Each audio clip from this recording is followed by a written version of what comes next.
예레미야 13장 1절에서 14절까지의 말씀입니다. 여호와께서 이와 같이 내게 이르시되 너는 가서 뱃띠를 사서 내 허리에 띠고 물에 적시지 말라. 내가 여호와의 말씀대로 띠를 사서 내 허리에 띠니라. 여호와의 말씀이 다시 내게 임하여 이르시되 너는 사서 내 허리에 띈 띠를 가지고 일어나 유브라데로 가서 거기서 그것을 바위 틈에 감추라. 내가 여호와께서 내게 명령하신 대로 가서 그것을 유브라데 물가에 감추니라.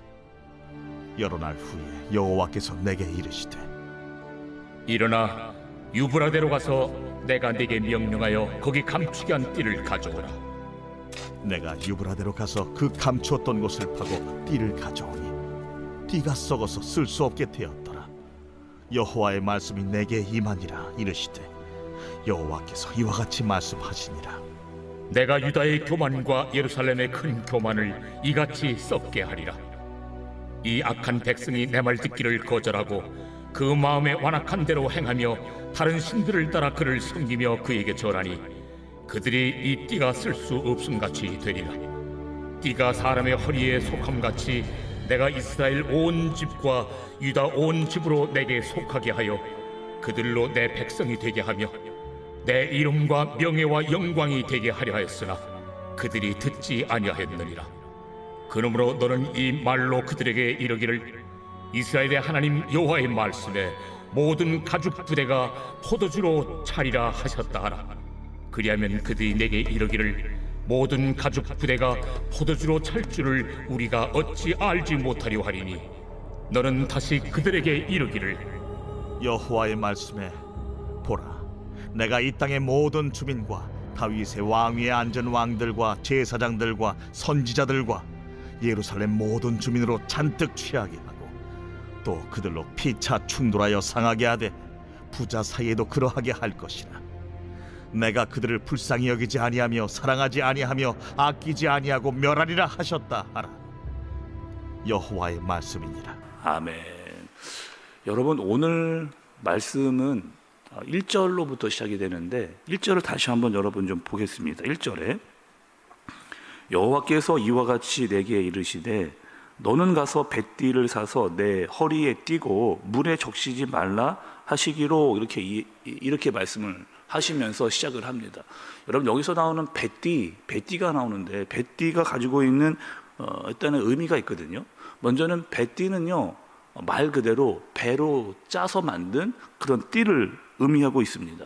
또 이 띠가 어디서 구약에 나왔느냐, 우리가 새벽에 출애굽기 말씀을 살폈을 때에 이 띠가 성경에 나왔었습니다. 어디 나왔냐면 출애굽기에 있는데 출애굽기 28장 40절에 제가 여러분 한번 읽어드릴게요. 출애굽기 28장 40절에 너는 아론의 아들들을 위하여 속옷을 만들며 그들을 위하여 띠를 만들며 그들을 위하여 관을 만들어 영화롭고 아름답게 하되 이렇게 이야기했습니다. 그러니까 이 띠가 어디서 나왔느냐, 제사장의 옷에 대해서 이야기를 할 때 이 띠가 나왔거든요. 또 이 뱃띠는 어떤 것이었느냐, 제사장이 에봇이라고 하는 옷을 입을 때에 허리에 묶었던 허리띠를 이야기를 하고 있는 겁니다. 우리가 보고 있는 여러분, 이 예레미야는 제사장 출신의 선지자가 이 예레미야입니다. 그러니까 이 제사장에 대해서 잘 알았고 옷에 대해서도 잘 알았던 사람이 바로 이 예레미야예요. 근데 그 예레미야에게 이 뱃띠에 대해서 이야기를 하시면서 한 가지 또 이야기를 하시는데 허리에 띠고 물에 적시지 말라, 이런 말씀을 이렇게 하시는 것을 볼 수가 있습니다. 여기서 물이라고 하는 것은 이런 의미를 가지고 있어요. 물이라고 하는 것은 세상의 의미를 이 물이라는 것이 가지고 있는 겁니다. 그러니까 뱃띠가 의미하는 것을 우리가 좀 이제 이해하고 알게 되는데, 이 뱃띠가 상징하는 것은 이스라엘입니다. 이스라엘. 하나님께서 제사장 나무로 삼았던 이스라엘. 그리고 이 이스라엘은 어떻게 해라? 세상과 세속에 빠지지 말라. 내가 너희들을 제사장의 나라로 삼았으니 너희들은 세속이나 세상에 빠지지 말라. 이렇게 하나님께서 이스라엘을 세우신 거죠. 그러니까 여기까지는 하나님께서 이렇게 말씀하셨는가 이해가 됩니다. 그런데 조금 의문이 되고 이해가 안 되는 또 말씀을 하시는데, 여러분 4절의 말씀을 좀 보세요. 너는 사서 내 허리에 띈 띠를 가지고 일어나 유브라데로 가서 거기서 그것을 바위 틈에 감추라 하시기로 이렇게 이야기합니다. 그러니까 그 띠를 허리에 묶었는데 그 띠를 가지고 유브라데로 가라고 이야기를 하는 거예요. 거기서 감추라고 이야기를 합니다. 그리고 감추었다가 그것을 다시 가져와라. 다시 정리해 볼게요, 여러분. 벳띠라고 하는 띠는 띠였어요. 근데 이 띠를 가지고 유브라데라고 하는 곳에 강가에 가서 거기다가 숨겨두었다가 다시 가지고 와라. 이렇게 지금 하나님께서 예레미야에게 말씀을 하시는 겁니다. 그런데 문제는 뭐냐? 지금 예레미야가 있는 예루살렘부터 유브라데까지는요, 그 거리가 1000km예요. 1000km. 그러니까 한 번도 쉬지 않고 꼬박 가야 한 달을 가야 갈 수 있는 거리가 이 1000km라고 하는 그런 굉장히 긴 거리라고 하는 거죠. 근데 한 번 가는 것도 힘든데 한 번 갔다가 와서 또다시 그것을 가지러 또 가라고 두 번을 왕복해야 되는 이런 일을 하라라고 이야기를 한 겁니다. 거기다가 이미 한 달 후에 가면은 그 띠는 다 썩어서 쓸 수 없는 띠가 되어버려 버리는데 하나님이 그 띠를 가지러 가라 이렇게 이야기를 하시는 거죠. 여러분 9절의 말씀도 좀 볼게요. 9절의 말씀도 좀 보시면 여호와께서 이와 같이 말씀하시니라 내가 유다의 교만과 예루살렘의 큰 교만을 이같이 썩게 하리라 이렇게 이야기합니다. 그러니까 여러분 지금 이 유브라데라고 하는 이 지역에 묻어두라고 하는 이유는 여기서의 유브라데는 여러분 포로 생활을 의미하고 있는 거거든요. 포로 생활. 그러니까 유다가 너희들은 이제 타 민족의 멸망을 받아서 포로로 끌려가게 될 것이다 라고 하는 것을 이야기를 하시는 거예요. 그리고 여기 유브라데는 바벨론의 본거지입니다. 거기에 묻어버리라는 거예요. 거기서 너희들은 포로 생활을 하게 될 것이다. 거기서 완전히 너희의 교만이 꺾어지게 될 것이다 라고 하는 말씀을 하고 계시는 겁니다. 첫 번째로 유다의 문제점을 하나님께서 이야기해 너희는 교만하다는 거예요. 그 교만을 내가 다 꺾어버리겠다. 어떻게?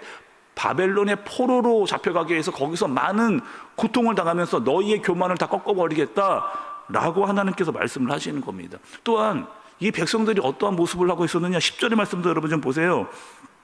이 악한 백성이 내 말 듣기를 거절하고 그 마음에 완악한 대로 행하며 다른 신을 따라 그를 섬기며 그에게 절하니 그들이 이 띠가 쓸 수 없음 같이 되리라 이렇게 이야기합니다.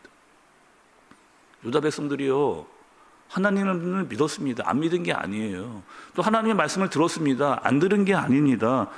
하나님 앞에서 네네네 잘 듣겠습니다 라고 이야기를 했어요. 그러나 그들에게는 무엇을 했느냐, 무엇이 없었느냐, 순종이 없었습니다. 듣기는 들었지만 하나님의 말씀을 대한 전적인 순종이 그들에게는 없었어요. 또 여러분 우리가 로마서에서 말씀을 듣지 않았습니까? 말씀이 여러분 어떻게 우리의 믿음은 어떻게 생기느냐 들음에서 납니다. 그러니까 자꾸 우리는 말씀을 들어야 믿음이 생기는데 여기서의 믿음은 듣는 것만 이야기하는 게 아니에요. 로마서의 말씀은 여러분 무엇이냐? 하나님의 말씀을 듣고 그 말씀을 들은 대로 순종하는 이것이 올바른 믿음이라고 이야기를 한 겁니다. 그런데 유다 백성들에게는 하나님의 말씀을 듣되 그 말씀에 대한 진정한 순종이 없는 그런 모습을 가지고 지금 살아가고 있는 거죠. 첫 번째는요, 그들의 잘못은 교만이었습니다. 말씀을 듣되 하나님의 말씀대로 순종하지 않고 내 마음대로 사는 것, 교만이었습니다. 두 번째는요, 무엇이냐? 그들의 마음이 완악해져 있었어요.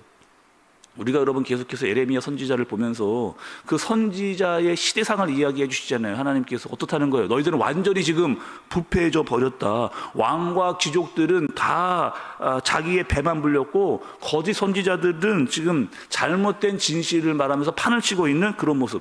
그러니 너희의 죄를 깨닫고 돌아와라 라고 하는 이야기를 계속해서 이야기해 주고 싶지만 너희는 돌아오지 않고 있는 거죠. 왜요? 하나님을 경외하지 않고 하나님을 두려워하지 않기 때문에 하나님의 심판과 주권을 인정하지 않기 때문에 너희들은 범사의 하나님을 인정하지 않고 있다. 그래서 완악해진 것이다. 이렇게 이야기를 합니다. 또 세 번째는 여러분 아까 우리가 읽었던 대로 이 사람들이 다 어떻게 하느냐? 이단을 따라가는 거예요. 이단.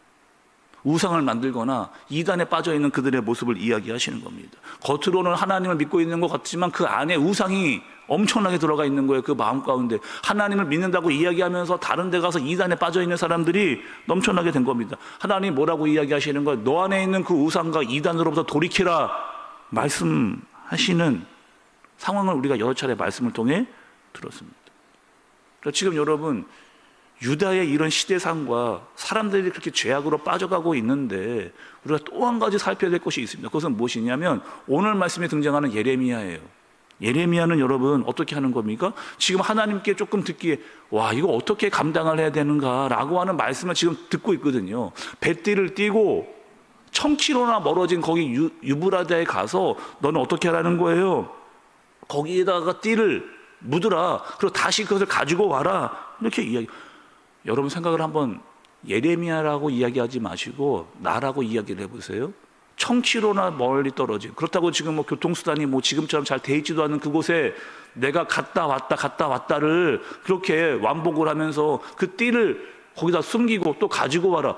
얼마나 거추장스럽고 얼마나 피곤한 일이에요. 그렇다고 그 띠를 다시 쓸 수 있는 것도 아니고 이미 다 썩어져 있는 그 띠를 가지고 와라. 이렇게 이야기를 하시는 겁니다. 이제 여러분 우리 말씀을 좀 정리를 해봐야 돼요. 하나님께서 오늘 우리에게 하시는 말씀은 여러분 뭡니까? 예레미야의 하나님께 대한 순종, 가서 띠를 묻으라 라고 하는 예레미야의 말씀의 순종과 뱃띠와 같이 썩어져 버린 이스라엘의 불순종, 유다의 불순종을 대비해서 오늘 말씀을 우리에게 알려주시는 겁니다. 특별히 중요한 게 있어요. 여러분 여기서의 말씀은 순종입니다. 여러분 우리는 하나님께 얼마나 순종하고 있는가, 말씀을 잘 듣고 있는데 그 말씀에 대한 순종을 우리가 얼마나 하고 있는가. 여러분 순종은요 내가 다 이해된다고 순종하는 게 아닙니다. 모든 게 다 준비되었기 때문에 순종하는 게 아니고 하나님께서 가라고 말씀하시면 때로는 이해가 되지 않아도, 때로는 내가 모든 것들이 다 준비되지 않아도 하나님이 가라 이렇게 말씀하시면 가는 것이, 그것이 여러분 순종이라는 거죠. 그래서 예레미야는 혼탁한 시대의 하나님의 사람으로 쓰임받을 수 있게 된 겁니다. 그리고 하나님의 선지자로 인정받을 수 있었던 거죠. 특별히 우리도 여러분 우리를 다 그렇게 부르셨습니다. 왕 같은 제사장으로. 그래 너희는 어떻게 하라는 거예요? 우리는 어떻게 하라는 거예요? 하나님의 말씀에 순종하라는 거예요. 듣기만 하지 말고 그 들은 말씀을 우리의 삶 가운데로 드러내라 라고 말씀을 하시는 겁니다. 뱃띠와 같이 썩어져 버린 유다의 불순종이 아니라 예수 그리스도를 따르면서 빛과 소금의 역할을 감당하는 그런 순종이 있는 저와 여러분들이 되어지시기를 예수님의 이름으로 축복합니다. 기도하겠습니다. 하나님 아버지, 오늘 예레미야의 순종을 보게 됩니다. 쉽지 않았습니다. 그 순종이 하나님, 먼 길을 가야 하고 또 정확한 이유도 몰랐습니다. 그러나 유다와 다르게 예레미야는 순종했고 하나님의 말씀을 듣고 그대로 행했습니다. 하나님, 때로는 우리가 하나님의 말씀을 다 이해하지 못한다 할지라도, 알지 못해도 하나님의 말씀이라면 순종할 수 있는 우리가 되어지도록 인도하여 주옵소서. 순종할 때 주님의 뜻을 더 알아가게 하여 주옵소서. 예수님의 이름으로 기도드리옵나이다. 아멘.